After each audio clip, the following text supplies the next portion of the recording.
We are live. What is up? And welcome to what we call the Red and Bold Show. This is the show that we've been doing on PSF, the Pro Sports Fan app. And it's me, 49ers Camelot, and Anthony Robertson of 49ers Cutback. And we are thrilled to have a show this week where we're talking 49ers Super Bowl. What's up, Ant? How's it going? It's going great. And, this week brings a lot of cool thoughts, a lot of cool memories, because you start remembering nostalgically all the things that have happened in 49ers history. But also you just look at this matchup and it's just everything you want. You've got the upstart quarterback in Brock Purdy going against a perennial Pro Bowler and probably eventual gold jacket wearing Patrick Mahomes. You have two of the best tight ends in the league. You have two of the best offensive minds in the league as the coaches. There's just so much to unpack this week. I've been having a lot of fun talking 49ers versus Chiefs. Even though I want the game to be here and I want it to be here fast because I want the Niners to win and have that sixth Super Bowl. I'm enjoying the process. I really am enjoying all the conversations with everyone. It's just been a fun week. Yeah, it has. Josh is in our PSF chat. He said, "What's up, fellas? Few days away from number 6. That's the hope, man. That is the dream.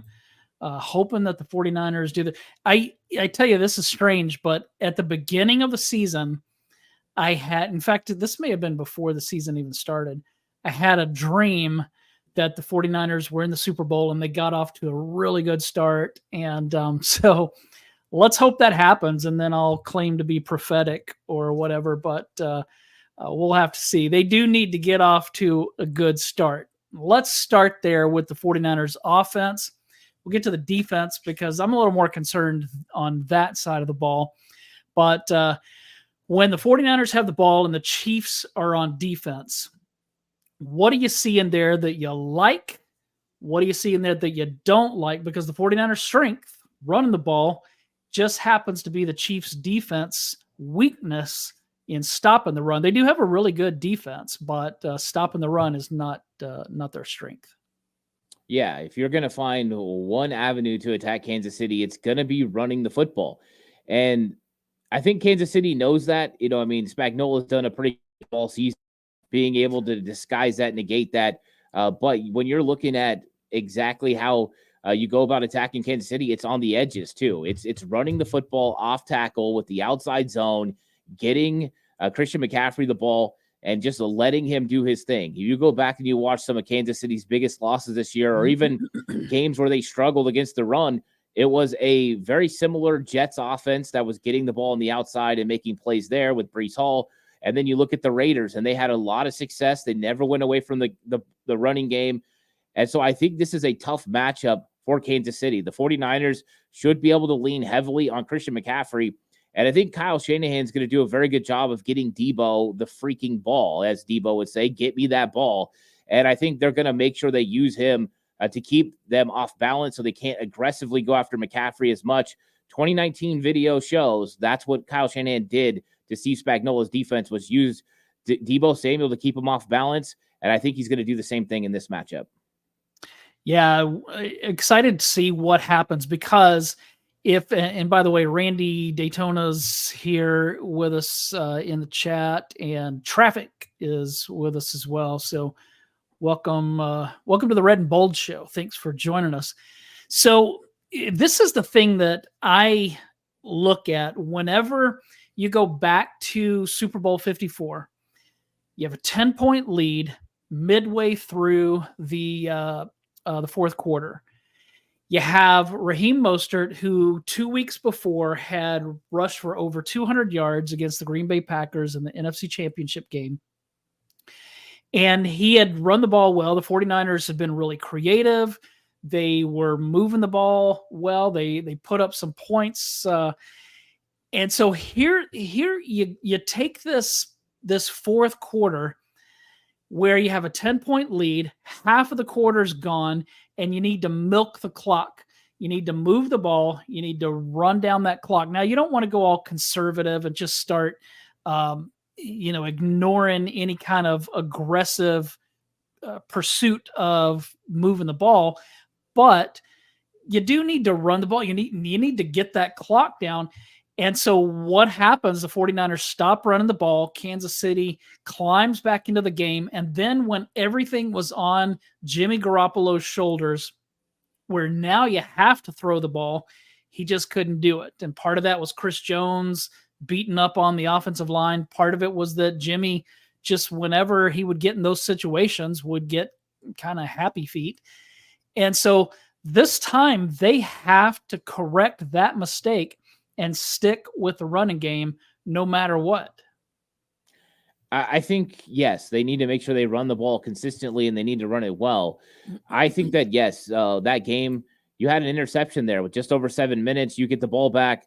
You have all the momentum in the world. You're 2-3 first downs away from milking this clock to where that comeback is not going to happen. And I think that Kyle Shanahan looked at it and he approached it the same way you would with a quarterback that's capable. Is he looked at what Steve Spagnuolo was doing. He was loading up to stop the run game. And he said, hey, we're going to have to do this with Jimmy Garoppolo throwing the football. The problem was they couldn't successfully execute what they needed to do. Mm-hmm. I think we're in a different category this year with Brock Purdy, because I don't think defenses can load up, stack the box as much, just completely commit to stopping the run, because Brock Purdy will hurt you. With Jimmy Garoppolo, you could pressure him. You could get him to the ground consistently, and you could create a lot of negative plays. With Brock, he'll throw the football away. He'll escape the pocket, extend plays. He'll use his legs to get yardage. I went back and I watched that Super Bowl game, and there's a very significant drive. The very first drive of the game for the 49ers, they kick a field goal.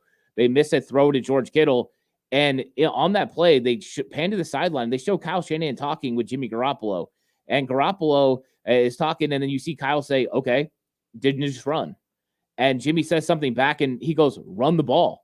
And I think in that moment, you realize that that's the difference between Jimmy Garoppolo and Brock Purdy in this matchup in the Super Bowl is, yeah, you want to play zone, you want to play all of our guys deep, that's great. We're going to let Brock Purdy run the ball underneath and get those 3 yards for a first down. And now you're not starting the game with a field goal, but potentially a touchdown. I think there's a big significance between that. And I think that's what helps the run game, because now when you have Brock Purdy able to beat them with his arm and consistently, you can't come 8 guys in the box. You can't be taking away that run game. So I think it's going to be tougher for Kansas City than it was in 2019. Yeah, that's for sure. Now, when you say that that you saw Kyle saying then just run the ball, was he telling him to run the ball himself, or is he telling him to check down to a run? Because once Garoppolo had that knee injury, he was not very mobile at all. Now he could pick up 3 yards. I mean, yeah, and that's what he was trying to tell him is run, because the play, when you look at the play, there's no one within like 8 yards of the line of scrimmage. I mean, no defenders there. They're running man coverage. They're all turned and running away. If he just takes off, and there was a huge lane for him to run, he's picking up the first down, and he's sliding before anyone's even close to him. I think that was one of those things that definitely Kyle Shanahan realized he needed in his offense. And we've heard him say it before. Yeah, you have the quarterback that can operate the system. I love that. But not every play is going to work. Sometimes you have to create. Sometimes you have to make things happen. I think Kyle's been looking for that guy. That's why they drafted Trey Lance. And now Brock Purdy ends up being that guy for the 49ers. Yeah, Josh in the chat said they were so one-dimensional with Jimmy. I think that they were one-dimensional once things got to a place where they couldn't run the ball. When they had that good blend of play action and the running game's working, and they can play action off of that, I think that they were really good and they were really balanced. But once they got to a spot where, okay, now we know you're not gonna run the ball, they just couldn't move it. Where I think now it's different. Purdy has the ability to continue to move the ball when everybody knows that they're only going to be throwing the ball. And because of that, I think that Kyle has a lot more confidence in him than he did in Jimmy. Yeah, and the 49ers are going to run a lot of big sets. I expect to see Charlie Warner a lot in this matchup. You're going to see a lot of 21 personnel, which is, Kyle Juszczyk. That's normally what the 49ers do, 21 personnel, 2 running backs, 1 tight end. But I expect to see some 12 and 22 personnel as well, because the Chiefs are just not very good against it. They're 25th best in those situations against the run. So I expect the 49ers to load up, try to run it down their throat. And where the Lions were very aggressive and putting extra guys in the box and going with heavier sets, extra defensive linemen, right? We've seen Green Bay go with 6 guys along the defensive line. That's not what the Chiefs do. Spagnuolo plays his base 4-3 set, and he just expects you to not be consistent with the run game. So I expect the 49ers to load up and try to run at the Chiefs probably early on in this game and get Kyle Juszczyk and Charlie Warner making some big blocks for this team. Do you think they're going to be pretty balanced as far as run versus pass, or do you think it's going to be heavy run? I mean, I feel like every time we think it's going to be a heavy run game, Kyle comes out and throws the ball. But what would you think? They're balanced, or is it going to lean a little more heavy to the run side? When Kyle builds his script, it's always supposed to be somewhat even. Now, of course, as you move the football, your script changes. You have things that, these are my red zone plays. These are my 3rd and short plays. And so you're not completely just running a script the whole time. So sometimes it looks like he never runs the ball because he got into the first of his, other calls. But I think they want to run the ball. But what is Steve Spagnuolo going to show them? If Steve Spagnuolo comes up with 8 guys and they're loading the box to take away Christian McCaffrey, I think the 49ers are going to try to throw it to soften up that defense. And once they do, I think Brock Purdy can have success. Then they'll back up, and then you can go with the run. But the goal is to eventually get it to where you're running consistently with Christian McCaffrey, reeling off big runs, and creating opportunities where you can keep Patrick Mahomes on the sideline and you can just consistently, methodically move the ball down the field. That's exactly what you want to have happen. But the method of getting there is going to be interesting. If Spagnuolo plays 2 safeties deep, 49ers are going to run the ball early. If he plays them in the box, we'll probably see some to keep them honest, but for the most part, it's going to rely on Brock Purdy's arm. So Josh says first play will be a run, second will be a Debo play, third play is a 20-yard out to Ayuk. I like that. That's for one thing, you're moving the ball down the field. I mean, if you're getting a 20-yard out on the third play of the game, that's good. But you're also spreading it around and starting to get your weapons involved, which I think is an important thing. When we go back to the NFC Championship game, when Kyle Shanahan was asked afterward about halftime adjustments, what he said was, I just said, let's forget about scheme and just get the ball to our best players, to our playmakers. And so I think that's a good recipe for success. Randy said, I'm saying 3 runs up the middle. It's Kyle.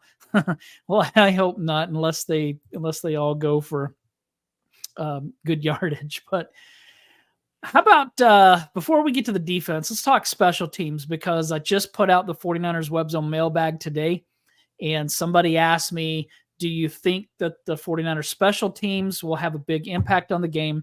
And my response was, the 49ers special teams rarely have a positive impact on a game. So let's hope that they don't have a big impact, because I'm guessing that would be negative. And so when we look at kickoffs, I would fully anticipate that Jake Moody is going to be kicking it out of the end zone just to cover up that the lack of coverage there and the lack of tackling that the special teams units, especially like the punt team, the kickoff. I feel like the kickoff team's been worse, but maybe you have seen it differently than the punt team. But so I think that he's going to be kicking it in the end zone. I'm not worried about Mitch Wishnowsky. He does his job. If those that are back receiving kicks and receiving punts can hang on to the ball and not fumble it, then I think that the only thing we're talking about is Jake Moody. And so when the game comes to a spot where he needs to come in and kick an extra point or kick a field goal, he needs to make those. And if it comes down to a last second field goal to win or lose the game, hopefully he can do it. He had a really good season. I think that he was like 21 of 24, or 21 of 25 on the season during the regular season. Now in the playoffs, he hasn't been quite as consistent as he was, but small sample size, so I'm not too concerned. What are you feeling about the special teams unit? Yeah, I mean, this is one matchup that definitely favors Kansas City. Kansas City has the sixth best special teams as far as DVOA in the league. 49ers are sitting there at 25. And they have not been a successful group all season, even though they've allocated a lot of resources over the last couple of years to making their special teams unit better. Oren Burks, George Odom. Now, those guys have missed some games. Ray McLeod, and I see traffic says, hey, expect Debo to be back for any kicks. I wouldn't put it out of the question. It depends on the moment and the situation. But you've got to give the edge to Kansas City when it comes to special teams. Harrison Butker's a very good kicker. And so he's going to kind of keep them going as that offense keeps rolling. Now, the 49ers want to see a lot of Butker kicking field goals in this game. Allow him to kick field goals and just keep Jake Moody kicking extra points. Jake Moody, 65 to 66 on the season with extra points. That's where you want him to be. You want this to be a touchdown field goal type game. 49ers getting touchdowns, field goals for Kansas City. But I think you're entirely right. Kick the ball in the end zone. That seemed to negate the big play potential for other special teams units. And you're right. The punt coverage has been a lot better. Part of it, they have good gunners, but Mitch Wisnowski is a stud. He punts it so good, consistently, gets a lot of hang time, and really he just doesn't have to punt very much. His leg's probably nice and fresh. So the 49ers definitely need to make sure they mask some of the weaknesses of their special teams unit. You can't allow big plays in the Super Bowl, especially. So, yeah, make the smart plays, kick it out of the end zone, try not to punt very much, and let's keep it out of Jake Moody's hands.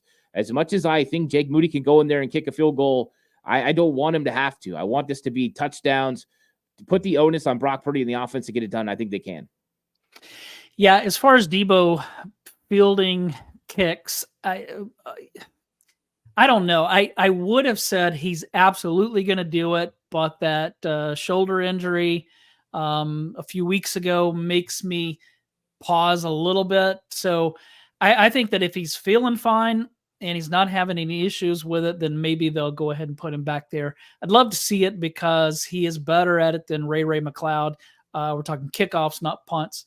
And although Debo would probably do great at that as well. But I think that it really is going to come down to where he is most comfortable as from a health standpoint. That's the only thing. So maybe they'll use Ray McLeod in the first half, and maybe once they get to the second half, maybe then Debo comes in. I don't know. It's going to be fun to see. But I think there's a real good chance they'll use him back there, especially if he's feeling better. Yeah, can't hold anything back now, right? To quote Dan Fouts from the Water Boy, you just got to go out there and let it all hang out. And situationally, if they need it, they need a spark, put Debo back there. There's a chance he's going to get, a long kickoff return. I would expect Kansas City to go ahead and just kick it out of the end zone in those circumstances. Why allow Debo to make any sort of plays? They don't want Debo to have the ball in his hands at any time, let alone an opportunity where he's got open space to make something happen. He's one broken tackle away from taking to the house and changing the complexion of the entire game. But I could see the 49ers doing it, especially if they feel like they want to at least start at the 25. Maybe Ray is not getting there. Put Debo back there. You'll for sure get kicks out of the end zone. Yeah, good point. Well, let's flip over to the defensive side. Well, before we do, any last things on the offense?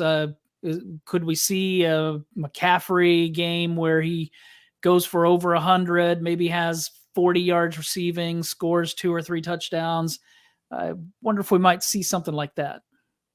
I think they're going to rely heavily on Christian McCaffrey and Debo in the run game and in the passing game. It's going to be important to get the horizontal passing game going, get some quick screens that'll negate Steve Spagnuolo's blitzing, and just get the ball out into those playmakers' hands in space. Put the onus on the players in the secondary to make tackles. Now, they're a pretty good tackling team, but this is still Debo and Christian McCaffrey in the open field. And for every good tackle, there's 3 or 4 that absolutely get missed. And so I think the 49ers are going to do that. I also am expecting some creativity with George Kittle, either screens and or maybe even like a jet sweep look, something like that, just to keep them off balance. I think that's going to be a key in this game. And yes, I do think Christian McCaffrey can have a big game. I won't be surprised if it's 2+ touchdowns.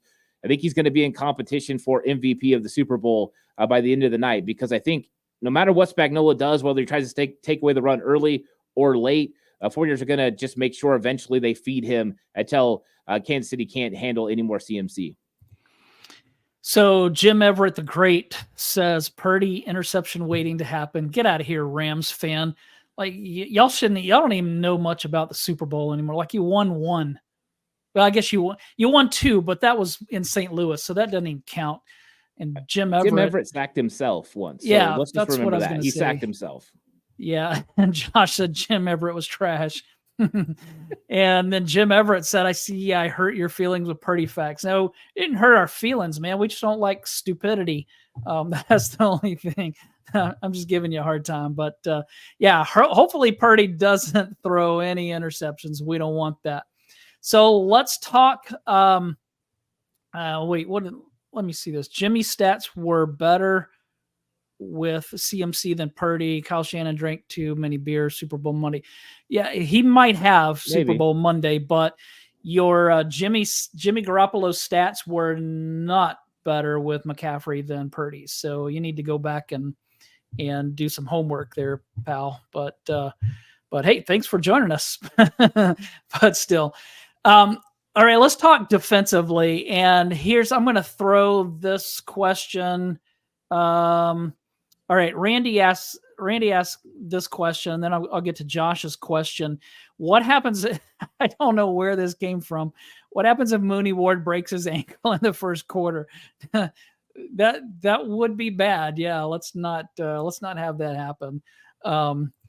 But here's the question I was looking at it, Josh. What's your ideal plan for Kelce defensively?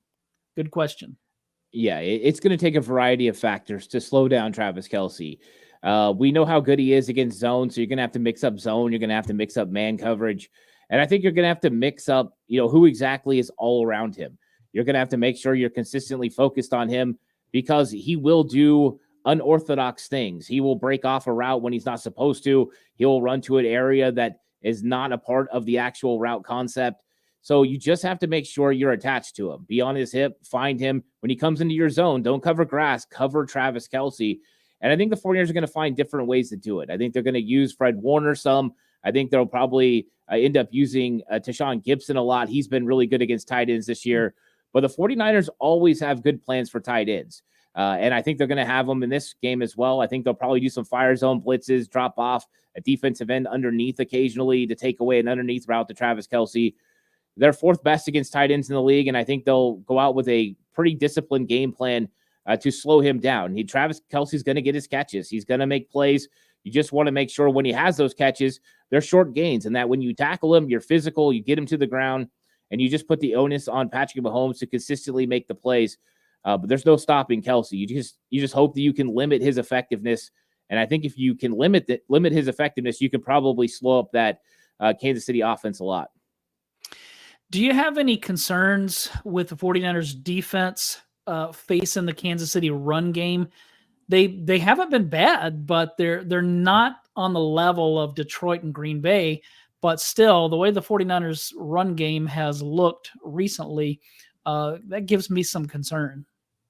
I fully expect Andy Reid to test them on the edge. 2022, you go back and you watch that film, October 22nd, it'll stand out forever. Mecole Hardman killed the 49ers on jet sweeps. So I think they'll test it, jet sweeps, push passes, try to force the issue with 49ers, edge players. And it's not just the defensive ends. It's also your force defender, which is normally your outside corner. He's got to step up and force that play in. And your alley defenders have to make sure they go up and make tackles. So I think they'll test it. And I think if the 49ers can make some plays there, they'll abandon the run a little bit. Andy Reid has went away from the run game a lot this season. He has a tendency to turn away from it, even though all signs point towards Kansas City going out there and trying to be aggressive in the run. You just don't know if he's going to do it. If I had one game plan for the 49ers as far as stopping the run, I would change my alignment a little bit and adjust my players just a little bit slightly more outside than normal to give them an edge on some of these blocking angles. It can leave you susceptible to the middle, but I would just count on Hargrave and Armstead to get it done in the middle. No Joe Thuney could mean an opportunity for the 49ers to maybe hold them down there while you can give some extra help to the outside. This kind of goes back to the offense, but Jim Everett the Great said Purdy regressed after Ravens exposed his clear weaknesses. Now, I disagree with that. I don't think that he showed weaknesses. I think that he made a bad throw in the end zone that was picked off. And then I think that he had some balls tipped. And so I don't really agree with that. Let's see. Josh said over under 5 holes for Jawan Taylor. Yeah, if he's having to face Bosa, then it could be over. I mean, I think Bosa was very smart with what he did with his comments. I'm sure the NFL doesn't really like that, but you got a referee crew that doesn't normally call very many holding calls. Offensive holding calls won't be the first thing on their mind. But Jawan Taylor struggles with technique, and he's going to struggle with Nick Bosa.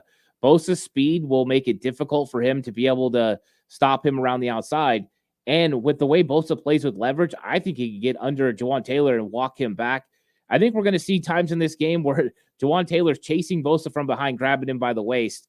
I just think Bosa is going to get held a lot in this game, and we'll see how much the refs call it. But now that it's been highlighted and pointed out, it's a lot harder for them to ignore.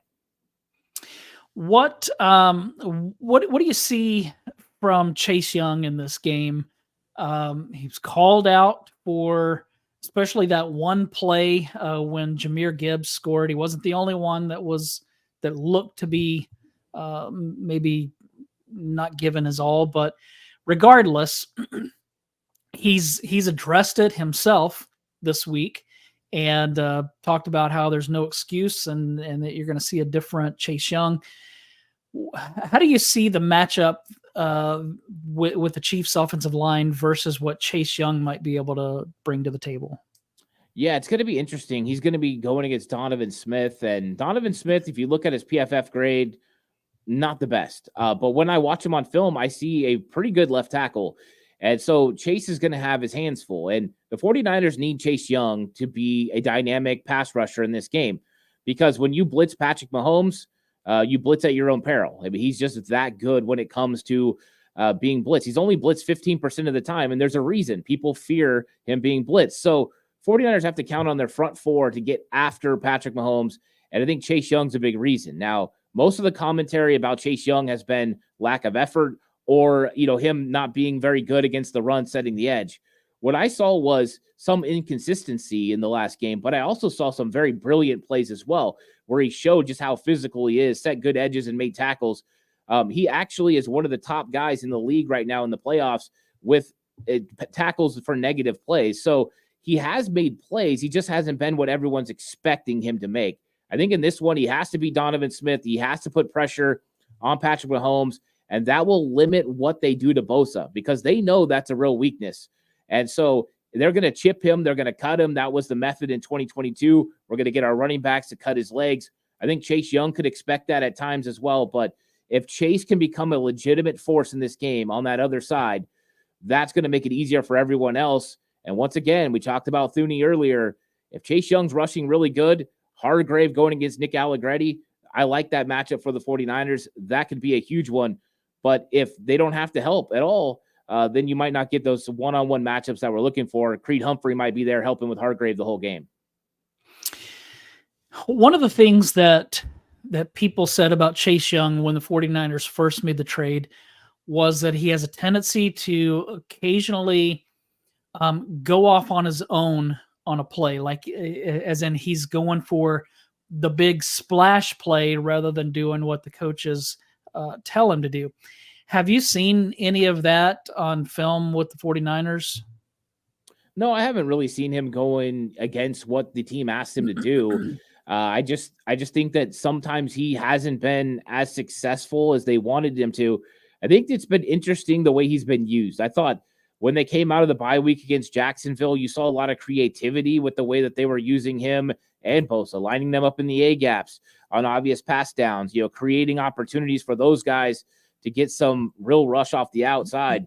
I thought since then, it's kind of been just back to the basics of what the 49ers do and no real creativity as far as pass rush. I'd like to see Chase used in some other different avenues. I think that might help him a little bit, get all the matchups that he wants with angles and lanes that he wants. But for me, I don't think he's did anything really off script. Just, there are some plays he's just not executing the level that you want him to. What about the 5-man defensive front that they've used some throughout the season? Do you Think we'll see some of that? I don't. I not against Patrick Mahomes. I think that there's a lot of teams you could do it against. Last week against Jared Goff would have been a really good time to do it. They loaded up with extra offensive linemen. I don't expect Andy Reid to go to that type of look. And when you add a fifth, defensive lineman, you're taking one of your linebackers off the field or a nickel corner off the field, and you're creating a lane for Patrick Mahomes to find one of his receivers in open space. So I think this matchup doesn't call for them to go 5 defensive linemen, minus it being a goal line situation. So I don't see it this week. I think it would have been very impactful last week. Now, here's the big question. In the second half of the NFC Championship game, Ambry Thomas injured his ankle, left the game, and the 49ers decided to put Deommodore Lenoir back on the outside, and they brought in Logan Ryan at the nickel. Do you think that they might start with that, or do you think that if Ambry Thomas is healthy, they're just going to go with him, who probably is their best cover guy between him and Logan Ryan? Do you think that they just go back to Thomas, or do you think that they stick with what was working against Detroit? I think they're going to go back to Ambry Thomas. I think that they like Deommodore Lenoir the best playing nickel, the way that he's able to help in the run game, and that could be important this week against Isaiah Pacheco and against what they have to stop on the outside with some of these push passes and jet sweeps and things like that. So I think that they like him helping against the run. They like his physicality around the box. And so Ambry Thomas is going to be tasked with being on the outside and potentially going against, MVS. And Valdez-Scantley's got a lot of speed. But if there's one thing Ambry Thomas does well, it's play the deep pass. I mean, the guy normally is on top of routes. Now, we saw him have a bad pass interference call because he panicked. He wasn't on top of the route, and then he panicked. If he can stay on top of MVS, I don't know how consistently MVS can run stop routes and things underneath and have consistent catches. We've seen him have a lot of drops this season. So I think that's a matchup the 49ers might like, but I wouldn't be surprised to see Logan Ryan in this game. Use him in a variety of different ways. Sometimes put 3 safeties on the field, depending on look. He's also a nice guy to match up against Travis Kelce. So I think there could be some looks where you see different matchups.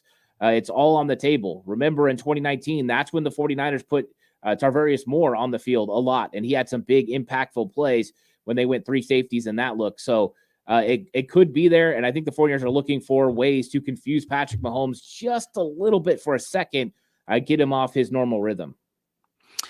Yeah, Jim mentioned that the 49ers need to tackle. That's definitely been a concern. You have to think that with some rest, and with it being a Super Bowl, that we should see their best tackling performance of the season. Going into the NFC Championship game, I really was hoping that Oren Burks would play, especially with that Detroit run game. But he had probably his worst game that I've seen from him in a while. Do you think that we're going to see a better tackling defense in the Super Bowl, or is that still a concern? No, I think we're going to see the best tackling that they've had all year because they know. I mean, they know what this means. There's no reason to wait for next week. You don't have to conserve any energy. You don't have to make sure you have to go out there and make plays. But there's a mindset now, especially because of the type of player that a player like Isaiah Pacheco is. The guy just runs like a Tasmanian devil. And so the 49ers are going to have to make sure they bring him to the ground. And I think the onus that the media was putting on the fact that they weren't hustling is going to be on their forefront. They're going to go out there, hustle to every single play, and they're going to try to make tackles. And you just can't allow these guys to get extra yards. So I think we're going to see the best tackling we've seen from the 49ers. It's probably the healthiest we've seen the 49ers in a while. And they're going to be ready and willing to go out there and make plays. And they're going to have to, because Patrick Mahomes checked it down a lot last week in the AFC Championship game. Average airtime for the ball, 3.6 yards. So they're going to have to make sure they tackle underneath on those plays because they want to negate the pass rush of the 49ers. And one way you do it is get rid of the ball quickly. So I think that the 49ers are going to win. I'm going to pick them to win. I'm going to pick Christian McCaffrey to be the Super Bowl MVP because I think that he's going to play well. Now, if the Chiefs defensively are playing like if they're going all out to stop the run, then I still think the 49ers win, but I think that Brock Purdy could be the MVP. What do you think? Who do you think's going to win, and who would you predict would be the MVP? Yeah, I mean, nothing about this week and my preparation has shook me from the fact that I think the 49ers are going to win this game. I just think that when it comes down to matchups, the 49ers match up well against Kansas City, and this was a matchup that made sense for the 49ers. Yes, they got Patrick Mahomes, they got Travis Kelce, they got a good defense, but guess what? Every team that you were going to play was going to have something, right? It was going to be Lamar, and it was going to be his weapons, and it was going to be his defense. There was always going to be an obstacle that you're going to have to overcome. When it comes to who's going to be the MVP, I think that everything in my being says that Christian McCaffrey seems the most logical because I think the 49ers are going to run the football a lot. But there's something about this game, and I don't know what it is. I don't know if it's going to be a coordination of Brock Purdy. I don't know. But Deebo Samuel, for whatever reason, when the lights are the brightest, Deebo Samuel shows up. I think Deebo Samuel is going to throw his hat into the ring in this MVP race. I wouldn't be shocked if we got to the end of the game and we're like, we don't know. It could be McCaffrey, it could be Purdy, and it could be Deebo. Because I think Deebo is going to make some big plays out on the edge. I kind of like maybe Deebo as a fly under the radar potential MVP guy. But we all know if Brock Purdy has any sort of a good game, the quarterback's going to get it. So likelihood is going to be Brock. But if it's McCaffrey or Deebo, I'm not going to hate on it. Well, and you're taking the one that Josh picked. He said that Deebo is going to be the Super Bowl MVP. So, hey, I'm cool with that as long as a 49ers player is named MVP, because that means that they won. I mean, you look at that game last year when Jalen Hurts played all world. He had a great Super Bowl. They lost. That if you're ever going to pick a losing player to be named MVP, it would have been last season. So, I'm definitely not pro Eagles here, but man, the dude was awesome last year in the Super Bowl. So that's all that I have. Do you have anything else that you want to add here before we take off? Yeah, I mean, just this one's going to be fun, and I think there's going to be some cool, interesting matchups. Everyone, don't get caught up in the ebbs and flows of this thing. It's going to be like a roller coaster, but don't get too high, don't get too low. And hopefully the 49ers stick to what they do. Kyle Shanahan, he knows what he has to do to defeat Steve Spagnuolo's defense. And I think as long as he goes with his first instinct, gets his playmakers the football, the 49ers are going to consistently move the ball, and they're going to have success against Kansas City's defense. Kansas City's defense is good, but they gave up 150-plus yards to Miami on the ground in the wild card round. The 49ers can do the same thing. And if the 49ers reel off 75 yards for Christian McCaffrey, the 49ers are 12-1. They're going to have a chance to win. So I think this is going to be a fun game, and I look for Kyle Shanahan to kind of maybe get a little bit of get back from 2019 and get a Super Bowl and kind of quiet all the noise around him. I'm excited for this one, and I think the 49ers are going out there to prove a point, and they're going to get it done. I'm ready for the quest for 6 to end. I'm ready to see some of these guys like Kyle Shanahan get what they deserve. I'm ready to see Brock Purdy win a Super Bowl, maybe even win a Super Bowl MVP to silence some of the haters.